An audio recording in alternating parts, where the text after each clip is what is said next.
علیکم ورحمۃ اللہ وبرکاتہ۔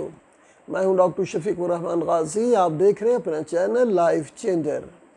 ناظرین، ابھی کچھ عرصہ پہلے، کچھ دن پہلے ہم یہ کہہ رہے تھے رمضان آ رہا ہے، رمضان آ رہا ہے، اور اب وہ مبارک مہینہ، وہ مبارک مہمان اب جا رہا ہے، اب وہ جا رہا ہے۔ چند ہی گھڑیاں باقی ہیں، چند ساعتیں باقی ہیں۔ اللہ رب العزت مجھے اور آپ کو اس ماہ مبارک کی ساری خیریں، برکتیں، رحمتیں عطا فرمائے۔ اللہ رب العزت اس مبارک مہینے کے صدقے میرے اور آپ کے سب کے عزیز و اقارب جو دنیا سے تشریف لے گئے، ان کی اللہ کریم بخشش فرما دے، ان کو جنت الفردوس میں اعلیٰ مقام عطا فرمائے، ہم سب کو ہدایت عطا فرما دے، ہم سب کو اللہ رب العزت سیدھا راستہ عطا فرما دے، اپنی رضا والی زندگی عطا فرما دے، اور ہم سب کی تمام مشکلیں، پریشانیاں، چاہے وہ کسی مالی لحاظ سے ہوں، کسی گھریلو لحاظ سے ہوں، بیماری کے اعتبار سے ہوں، اور دنیاوی ہوں، دینی ہوں، اخروی ہوں، کوئی بھی ہوں، اللہ رب العزت اس ماہ مبارک کی برکت سے اور جناب رسول اللہ صلی اللہ علیہ وسلم کے صدقے اللہ رب العزت میری اور آپ کی سب کی تمام مشکلیں، پریشانیاں ختم فرمائیں، آسان فرمائیں۔ اور اللہ رب العزت سے دعا ہے کہ جتنے بھی لوگ اس مبارک مہینے کے اندر دنیا سے تشریف لے گئے، اللہ ان کی قبروں کو جنت الفردوس کے باغ بنائے۔ اللہ رب العزت سے دعا ہے کہ اس مبارک مہینہ کے اندر جس نے جو بدنی یا مالی عبادت کی ہے، جس نے بھی روزے رکھے، تراویح پڑھی، نمازیں پڑھی، قرآن پڑھا، ذکر کیا، تلاوت کی، دعائیں مانگی اور صدقہ خیرات کیا، زکوٰۃ ادا کی، حج عمرے ادا کیے، جو بھی کیا، اللہ رب العزت سب کی تمام بدنی اور مالی عبادات کو قبول فرمائے، اور اللہ رب العزت اس کی برکت سے ہمارے دنیا و آخرت کے سارے کام بنا دے، ہمارے بچوں کو خوشیاں عطا فرمائے، کامیابیاں عطا فرمائے، ہم سب کے، آپ سب کے کاروبار میں اللہ رب العزت برکت عطا فرمائے، خیر و برکت والا اللہ رب العزت آسانی والا رزق عطا فرمائے۔ یہ ساری دعائیں آپ سب کے لیے میں بھی اللہ رب العزت سے کرتا ہوں، آپ سارے بھی دعا کریں۔ تو ناظرین، اب رمضان مبارک مہینہ ختم ہونے کو ہے، ابھی کچھ ہی وقت باقی ہے۔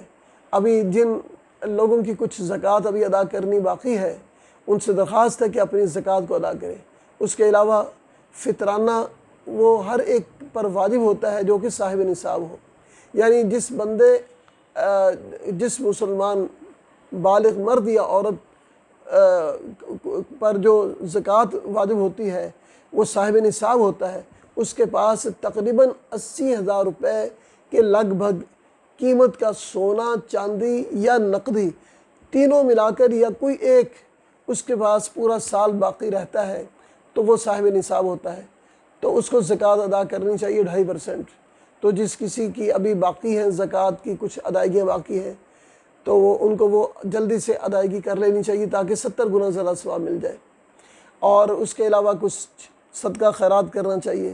اس کے علاوہ یہ کہ فطرانہ بھی صاحب نصاب پر ہی واجب ہوتا ہے۔ گھر کے جتنے فرد ہیں ہر فرد کا فطرانہ واجب ہے، یہ پر ہیڈ ہوتا ہے فطرانہ، ہر ایک، چاہے وہ ابھی ایک بچہ جو ابھی پیدا ہو، عید کی صبح کو پیدا ہوا، اس کا بھی فطرانہ دینا ضروری ہے، اور گھر کے اندر جو ملازم آپ نے رکھے 24 گھنٹے جو رہتے ہیں آپ کے ساتھ رہتے ہیں، ان کا بھی آپ کے ذمہ ہے۔ تو لہذا سب مردوں، عورتوں کا، بچوں کا پر ہیڈ کے اعتبار سے 2.25 سیر گندم، 2.25 سیر گندم جو کہ تقریباً 1.5 کلو گندم بنتی ہے، وہ یا پھر اس کی قیمت، یہ کم از کم ہے، اور زیادہ کی کوئی حد نہیں۔ کشمش کے اعتبار سے دیں، کھجوروں کے اعتبار سے دیں، یا جتنا مرضی ادا کر دیں، زیادہ کی حد نہیں ہے۔ کم از کم منیمم 2.25 سیر گندم، جو پرانے سیر چلتے تھے 2.25 سیر، آج کل تقریباً 1.5 کلو کے برابر ہے، اس کی جتنی قیمت بنتی ہے تقریباً 110 سے 120 روپے پر ہیڈ بنتا ہے، 120 روپے پر ہیڈ تقریباً، کم از کم منیمم، تو وہ سب کی طرف سے ادا کیا جائے۔ کسی بھی غریب کو، مسکین کو، فقیر کو، جس کے اوپر زکوٰۃ لگتی ہے اس کو فطرانہ دینا جائز ہے۔ تو یہ عید کی نماز ادا کرنے سے پہلے یہ ادا کر دینا چاہیے۔ یہ غربا کا، فقراء کا حق ہے، مدارس کو بھی دے سکتے ہیں۔ اور اس کے علاوہ یہ کہ ایک رات تاک رات ابھی باقی ہے 29ویں رات جو ابھی کل آنے والی ہے، تو ہو سکتا ہے کہ شب قدر وہی ہو۔ اس کے اندر ہمیں چاہیے کہ ہم اللہ رب العزت کی زیادہ سے زیادہ عبادت کریں، اور پھر اس کے بعد ہو سکتا ہے کہ 30ویں رات بھی رمضان مبارک کی اللہ پاک اس دفعہ ہمیں عطا فرما دیں۔ تو حدیث شریف میں آتا ہے کہ جس کا مفہوم ہے کہ ہر روز افطار کے وقت، رمضان شریف میں ہر روز افطاری کے وقت 10 لاکھ لوگوں کی اللہ رب العزت بخشش فرماتے ہیں۔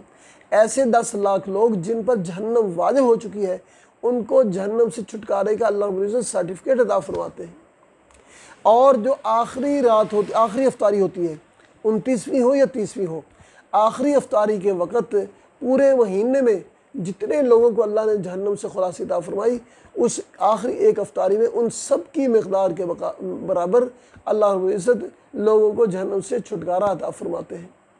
تو اللہ کریم سے دعا ہے کہ اللہ کریم مجھے بھی اور آپ کو بھی سب کو اس لسٹ کے اندر شامل فرما دے جن کو اللہ رب العزت نے اس ماہ مبارک کے اندر جہنم سے خلاصی عطا فرمائی ہے۔ اور ایک اور جو ضروری بات ہے عرض کرنے والی، وہ نہایت ضروری ہے، توجہ سے سنیے گا۔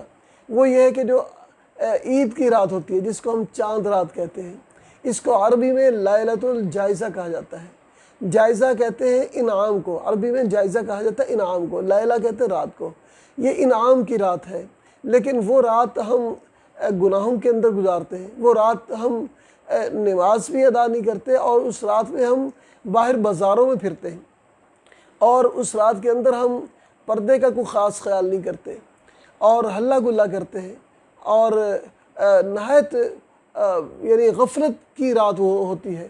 حالانکہ وہ رات تو نہایت عبادت کی ہے، اللہ سے مانگنے کی ہے۔